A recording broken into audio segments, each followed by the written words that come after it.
আলহামদুলিল্লাহ, আজ পবিত্র ঈদ উল আজহার দিনে মাইজবাড়ি পশ্চিম পাড়ায় যুবকদের উদ্যোগে ও মুরব্বীদের পরামর্শে কুরবানির সমস্ত গোশতকে আমাদের মসজিদে একত্রিত করা হয়।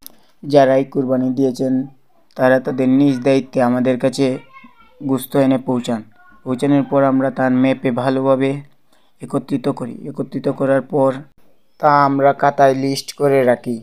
আর অন্যদিকে একজন লিস্ট করতেছে সমস্ত মহল্লায় কতটি গড় আছে, তা খাতায় ভালোভাবে লেখা হচ্ছে। যেহেতু অনেক স্থান থেকে গোশতগুলো এসেছে, তাই সবাই হাড্ডি গোশত একসাথে দিয়ে দিয়েছে। তাই আমরা বিভিন্ন প্রসেসিংয়ের মাধ্যমে হাড্ডি গোশত ও কলজা গুঁড়োকে আলাদা করার পর সবগুলোকে আলাদা আলাদা স্থানে জমা করি। শুরু হয়ে যায় প্যাকেটিংয়ের কাজ।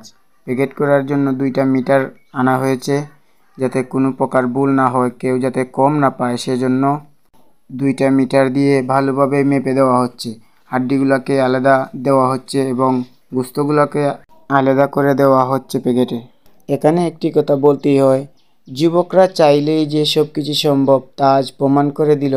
যুবকরা অক্লান্ত পরিশ্রম ও কষ্টের পর ও অনেক প্রসেসিংয়ের মাধ্যমে শেষ হয় প্যাকেটিংয়ের কাজ শেষ হওয়ার পর আবারও চেক করা হয় সেই লিস্টটা ঠিক আছে কি না। লিস্টটা চেক করার পর একটি গাড়ি আনা হয়, গাড়িতে সমস্ত প্যাকেটগুলা ধীরে ধীরে তোলার পর একজনকে দায়িত্ব দিয়ে পাঠিয়ে দেওয়া হয় প্রত্যেকের ঘরে।